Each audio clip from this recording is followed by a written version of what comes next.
celebrating the storytellers who widen our horizons.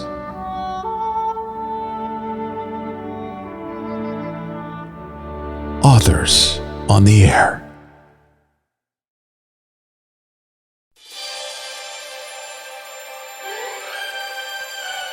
The Authors on the Air Global Radio Network presents the Authors on the Air 2021 Book of the Year Awards.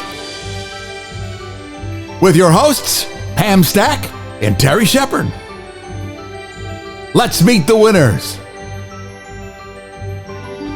Best Crime Fiction, Matt Coyle. Best Fantasy Novel, Cadwell Turnbull. Best Paranormal Romance, Emma Scott. And Best Horror Novel, Richard Chismar.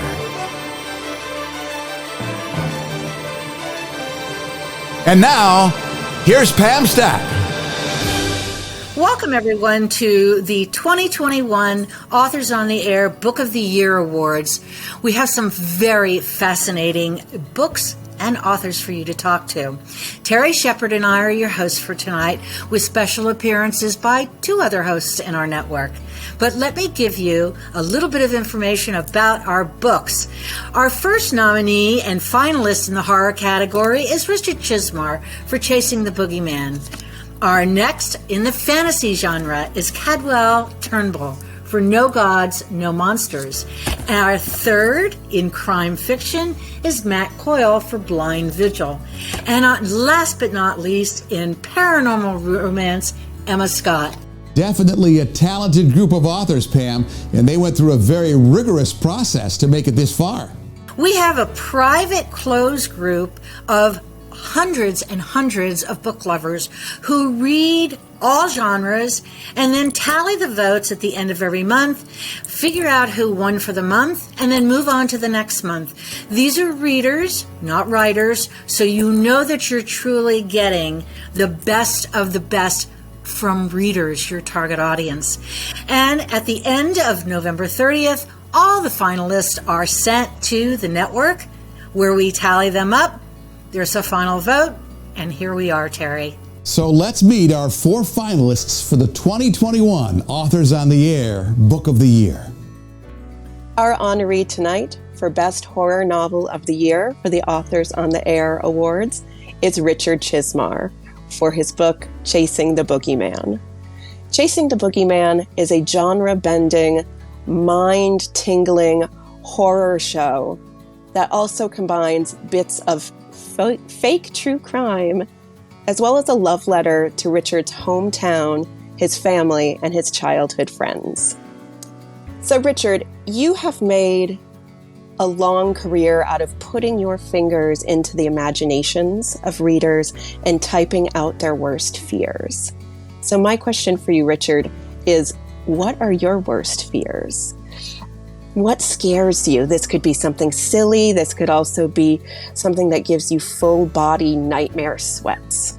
I'm a believer. I still believe in UFOs, and I still believe there's a Bigfoot out there somewhere. So yeah, I believe in things that go bump in the night. I'm not fond of the dark. I'm afraid of heights. I'm afraid of snakes. Those kind of things. I've got this beautiful pond in my side yard. It's just a gorgeous setting with a little island out there. I go fishing out there all the time. It's very peaceful. But we have these giant snapping turtles out there. And I remember that movie Frogs from when I was a kid. So, yeah, I'm scared of a giant, I've seen them about as big as a trash can lid out there. But I'm always scared there's one that's like as big as like the hood of a car or something. It's going to come out and snatch me. And I have voiced those fears to my family, and they just laugh at me. So yeah, I'm scared of plenty of things. I remember telling my wife once, like, what do you think? I had to go downstairs in the middle of the night or something. And I'm like, scared of the dark? And she's like, yes. I'm like, well, you know what? You might be right. So, yeah, I think that's helped me in my career. I'm still a big believer and kind of a big chicken inside. Richard, as I said before, Chasing the Boogeyman is a terrifying genre-combining novel. Part true crime, part horror, part memoir. What was it about your formative teenage years and the town you were raised that made for such a great setting and mood for your book? But like I said, I was always that weird cat who kind of saw the dark side of stuff too. So I was always scaring my friends, and I was always the one saying, you know what, we don't know what goes on behind these closed doors and these closed window drapes. Everyone looks normal, everyone says hello to you, but we don't know what is under their masks, and that's kind of what Boogeyman is. It's about a small town losing its innocence, and me going along for the ride and losing my own with it. So yeah, that's it can only happen, I think, in that kind of a setting. Congratulations again, Richard, on being the honoree for Best Horror Novel of the Year. And I wish you luck. This is one of my favorite books of the year, when Terry and Pam open that envelope to see who wins Book of the Year.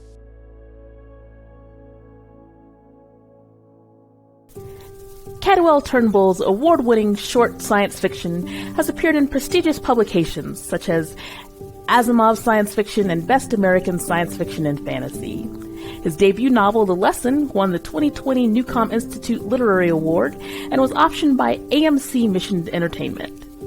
Tonight, we honor him for No Gods, No Monsters, a novel NPR described as the first in a series with extraordinary potential. Congratulations, Cadwell. Monsters such as werewolves and vampires came into being ages ago to help people in a pre-industrialized world characterize their fears about the dangerous unknown. Now we live in a digital age where information is at our fingertips, and the dangers are as mundane as the kid in the cafeteria with a handgun in his backpack. How did your experience of the modern world influence your approach to ancient monsters?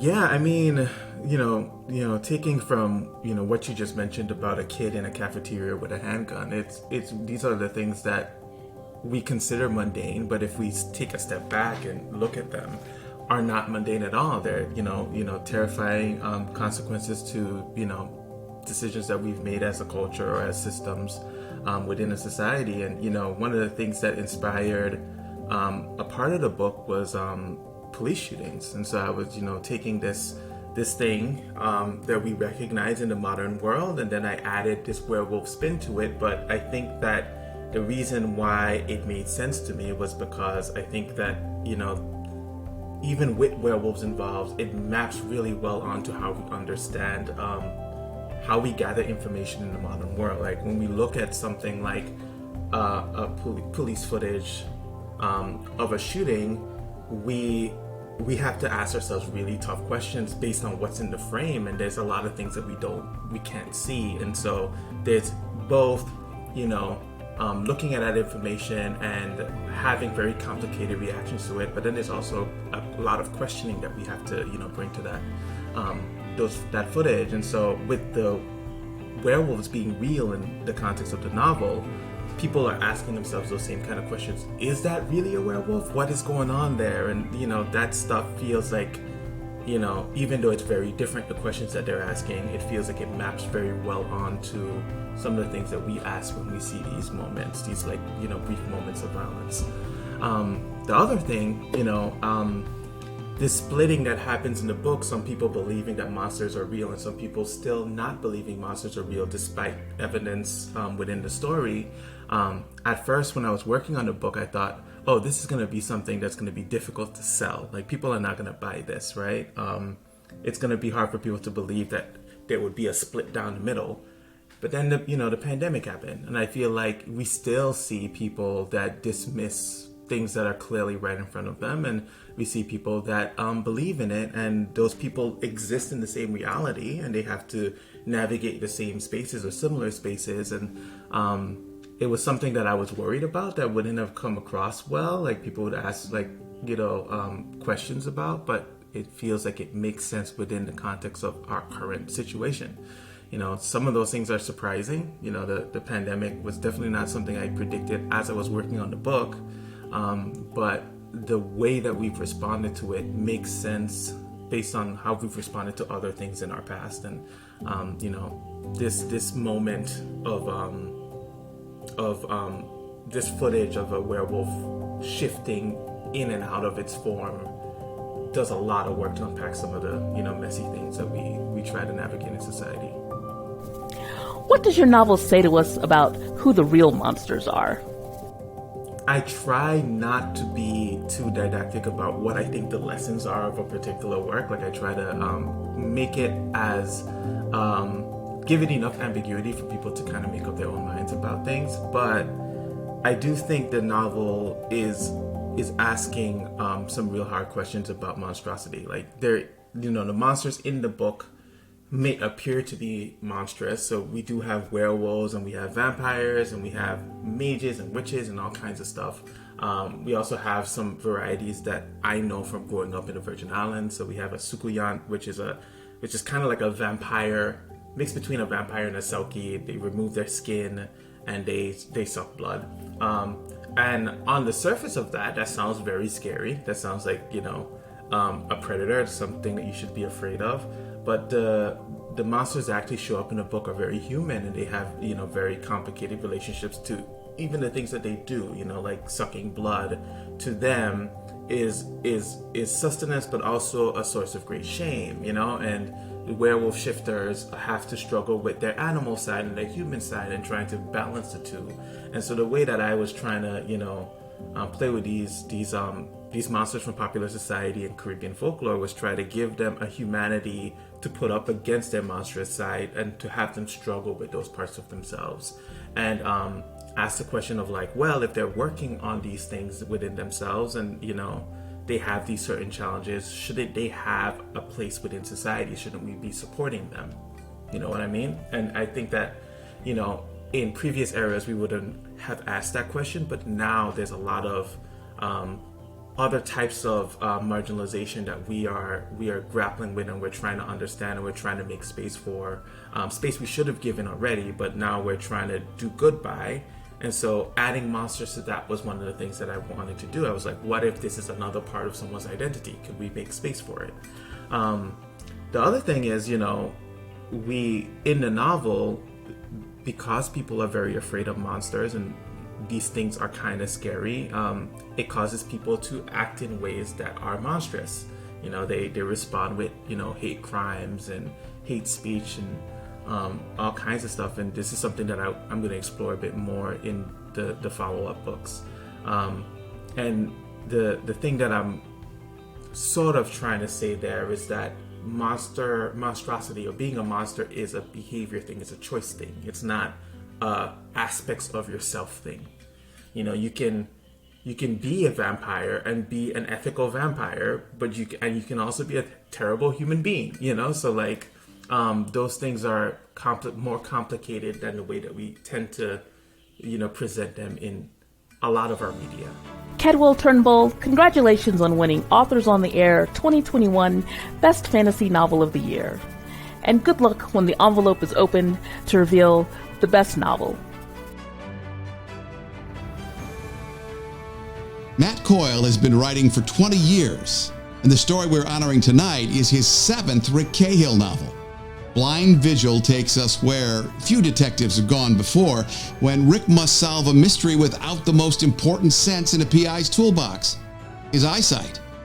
We won't give away any more of the plot for those of you who haven't read the book yet, but a plethora of 5-star ratings and sales volume that spawned Matt's fall 2021 masterpiece, Last Redemption, is solid proof that Rick Cahill's legions of fans are hungry for more. Matt, congratulations. Thank you. I've been writing for 20 years, and to hear that said, it reminds me that it took me 10 years to get published. I figured I'd have more books out now, but happy to be here. How did you navigate the creation of a tale in first person, where your protagonist is without his most powerful investigative sense? Well, it took some figuring. Initially, I didn't really think that the first person private eye who was blind, vision impaired, could carry the book in first person. So I actually wrote in a third person bad guy through about 100 pages. He'd be every couple scenes or so, and or chapters.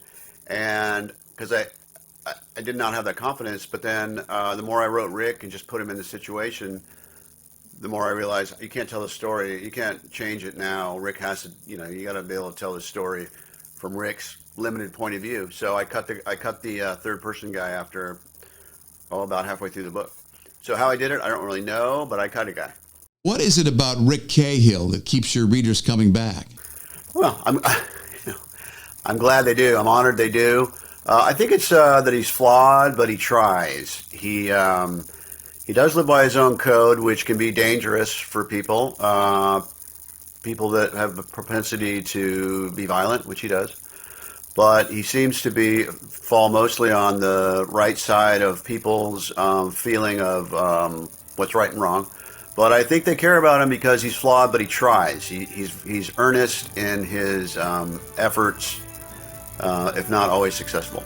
Matt Coyle, congratulations on winning the Authors on the Air 2021 Best Crime Fiction of the Year.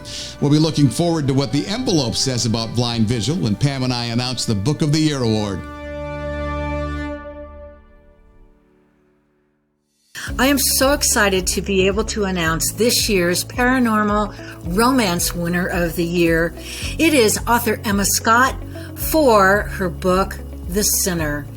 Emma has written in various genres in romance, from YA to MM to FF to traditional romance to paranormal.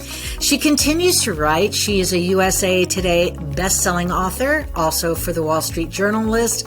She's written 25 plus books and had them translated in 6 different languages. Welcome to Authors on the Air Book of the Year, Emma. Oh, thank you.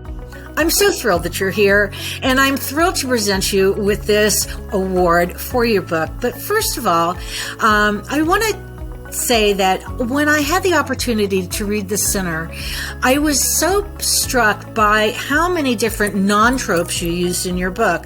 You have someone who is a sinner, a saint, there's redemption, there's love, and it spans time zones from very, very early historical to contemporary to in the future. So my question to you is, how and why did you choose to write so many different subgenres of romance?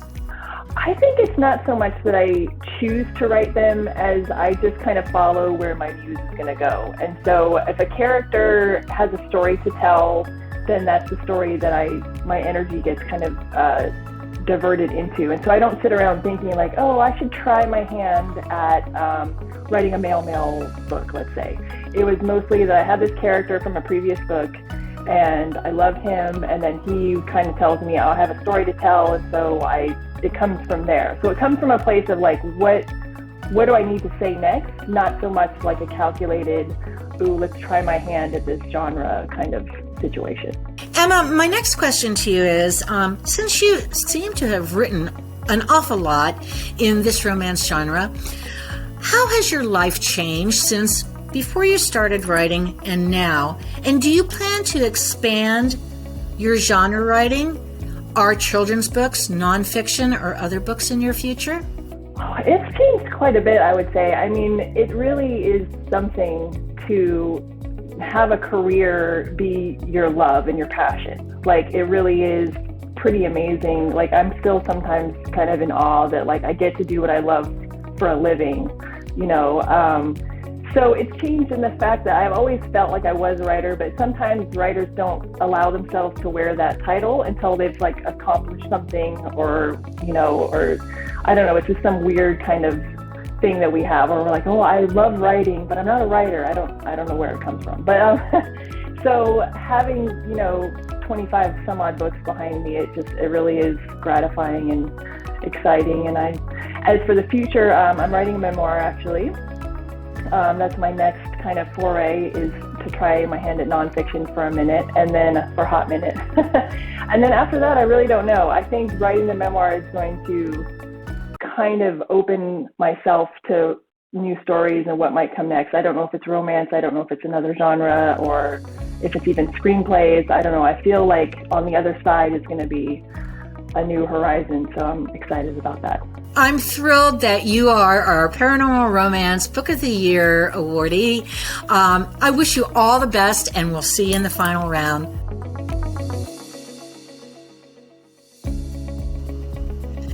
Wow, Terry, I don't think we've ever had a more amazing group of authors and books Pam, I have to agree. You and I read scores of books every year, and I'm glad I wasn't one of the judges from the Authors on the Air book review crew who had to pick talent to fill these 4 spots. As far as I'm concerned, every one of them is a winner. Boy, you're not kidding. So I guess it's time for us to find out who is the 2021 Authors on the Air Book of the Year Award winner. I'm assuming you received the envelope and haven't opened it until now? Yes, ma'am. I always follow my partner's directions. I received the FedEx package earlier this week, and inside the envelope I now hold in my hands is the judge's decision. So without further ado, let's open it and see who was selected to be the best of the best. This is my favorite part. We need a drum roll. I think our director can handle that request. The Authors on the Air 2021 Book of the Year Award goes to Blind Vigil by Matt Coyle.